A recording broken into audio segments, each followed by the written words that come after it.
اور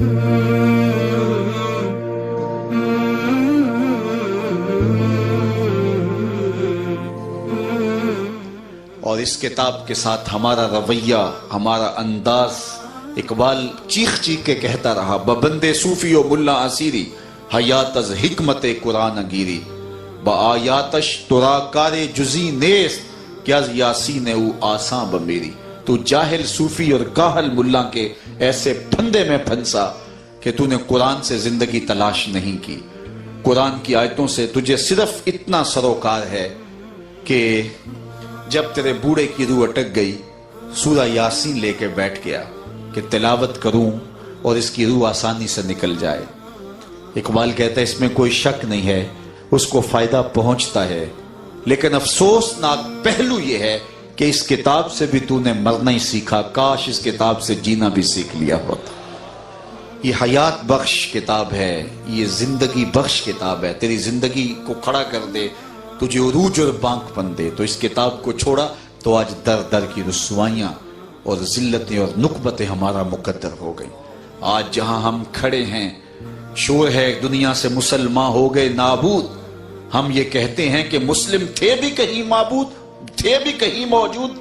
یوں تو تم سید بھی ہو، مرزا بھی ہو، افغان بھی ہو، تم سبھی کچھ ہو، بتاؤ مسلمان بھی ہو۔ ہم اپنے رویے دیکھیں، اپنے طرز زندگی دیکھیں، اپنا انداز معاشرت دیکھیں۔ 1.40 ارب مسلمان اس وقت دنیا کے اوپر بستے ہیں، اور ذلت، نکبت، رسوائی ہمارا ہی مقدر کیوں ہے؟ یہ مجھے سوچنا ہے، یہ آپ کو سوچنا ہے، اور صرف سوچ کر کے، تعصف کا اظہار کر کے دامن جھاڑ کے گھر نہیں چلے جانا۔ ہم نے دیکھنا ہے کہ ہم دوبارہ اس منزل پہ کیسے آ سکتے ہیں۔ ابھی آپ نے حدیث سنی، جس طرح لوہے کو زنگ لگتا ہے اس طرح دل بھی زنگ آلود ہوتے ہیں۔ لوہے کا زنگ ریگ مار سے اتر جاتا ہے، دلوں کے زنگ کیسے اتریں گے؟ کثرت موت کا تذکرہ، موت کا تذکرہ کثرت سے سنیں گے، موت کو یاد کریں گے، اور قرآن مجید کی کثرت سے تلاوت کریں گے تو دل کے زنگ اتر جائیں گے۔ اگر ہمارے دل میلے ہو گئے ہیں، ہمارے دل گدلے ہو گئے ہیں، دلوں پہ زنگ چڑھ گئے ہیں، تو پھر ہمارے پاس طریقہ بھی اللہ کے محبوب نے دیا، ہمیں لاوارث نہیں چھوڑ کے گئے۔ تمہیں جب یہ بیماریاں ہوں گی تو اس کا علاج یہ ہے، یہ امراض ہوں گی تو علاج یہ ہے۔ کہا دل زنگ آلود ہو جائیں تو قرآن مجید کی کثرت سے تلاوت کرو اور کثرت کے ساتھ موت کو یاد کرو۔ اگر آپ ادارۃ المصطفیٰ کی فکر کو اچھی طرح جانتے ہیں تو آپ کو یہ دو چیزیں ادارۃ المصطفیٰ کی فکر میں ملیں گی۔ ایک تو کثرت کے ساتھ موت اور آخرت کی یاد دلانے کا اہتمام کیا جاتا ہے۔ ہمارے مبلغین کوشاں اس بات پہ رہتے ہیں کہ وہ زیادہ سے زیادہ تذکرہ آخرت کر کے لوگوں کو آخرت کی یاد دلائیں۔ بھولا ہوا یہ سبق ہے۔ ہم میلہ دیکھنے آئے تھے اور ہم میلے میں کھو گئے اور گھر کا رستہ بھول گئے۔ ایک تو انہیں منزل یاد دلائی جائے کہ میاں پلٹ کے تم وہاں جانا ہے، اور دوسرا ان سے قرآن سے جوڑا جائے۔ یہ ایسا کام ہے کہ اگر ہم یہ دو کر لیں تو دل مزکہ ہو جائیں گے، دل مصفہ ہو جائیں گے، دل پر نور ہو جائیں گے۔ تو صاحبو آئیے اس کتاب سے جڑیے، یہ کتاب دل کا زنگ اتارے گی۔ روزانہ 2 رکوع قرآن مجید کا معمول زندگی بنا لیجیے، میری بہنیں بیٹیاں بھی اور آپ سارے لوگ بھی۔ اگر ترجمہ نہیں بھی آتا تو روزانہ اپنی صبح کا آغاز قرآن مجید کی تلاوت سے کیجیے۔ قرآن مجید کی تلاوت باطن میں نور اتارے گی۔ حضرت امام احمد بن حنبل فرماتے ہیں کہ میں نے اللہ سے کہا کہ مالک مجھے اپنی محبت عطا کر دے۔ اللہ نے مجھے اتنی محبت عطا کی کہ زوال عقل کا اندیشہ ہو گیا۔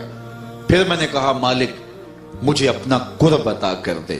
آواز آئی میرا قرب چاہتے ہو تو قرآن سے تلاش کر لو۔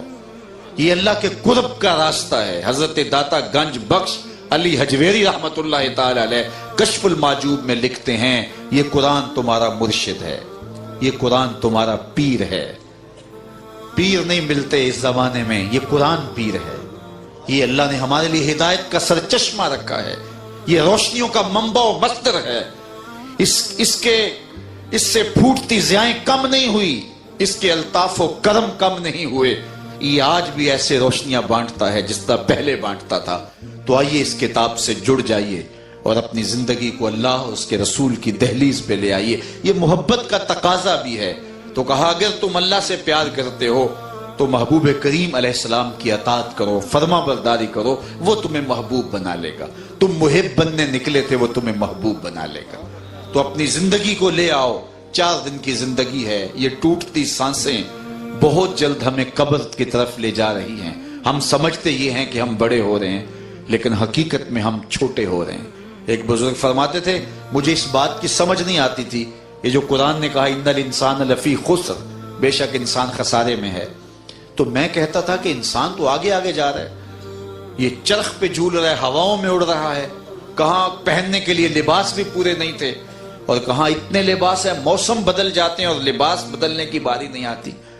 ایک دن میں کتنی مرتبہ مرغن کھانے کھاتا ہے.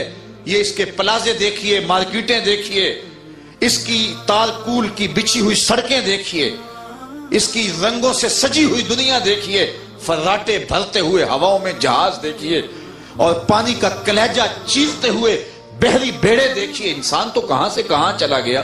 قرآن نے کہا انسان خسارے میں ہے. کہا مجھے اس بات کی سمجھ نہیں آتی تھی. میں ایک دن سمرقند کے بازار سے گزر رہا تھا.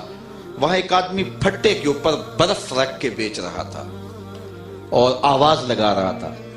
یہاں تو وہ یہ آلو چھولے بیچنے والے بھی اور پاپڑ بیچنے والے بھی کوئی آواز لگاتے، امرود بیچنے والوں نے بھی ٹیپ بھری ہوئی ہوتی ہے. تو وہ پتھر کی سل پر برف رکھ کے بیچ رہا تھا اور ساتھ آواز دے رہا تھا. اس کی آواز کیا تھی؟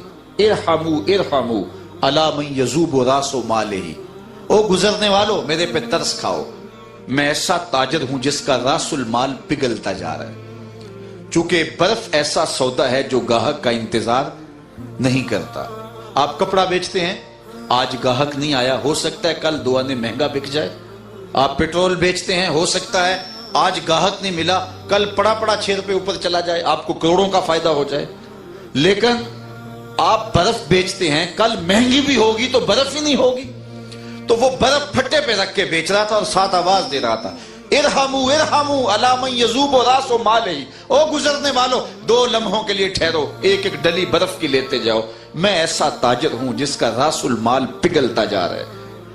تو مجھے تو نقصان ہو جائے گا، خسارہ ہو جائے گا اگر میری برف نہ بکی.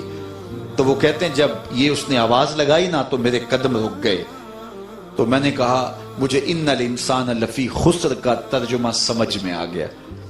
جس طرح تیری برف پگھلتی جا رہی ہے، میری زندگی بھی پگھلتی جا رہی ہے. میں بھی تیری طرح کا سودا بیچ رہا ہوں، اور اگر تو آوازیں دے کے اب سودا بیچ لے اور اس برف کے بدلے غلہ لے لے، درہم لے لے، دینار لے لے، پارچہ جات لے لے، کوئی اور جنس لے لے، تو تجھے 4 آنے بچ جائیں گے، ورنہ برف تو ایسے ہی پگھل جائے گی.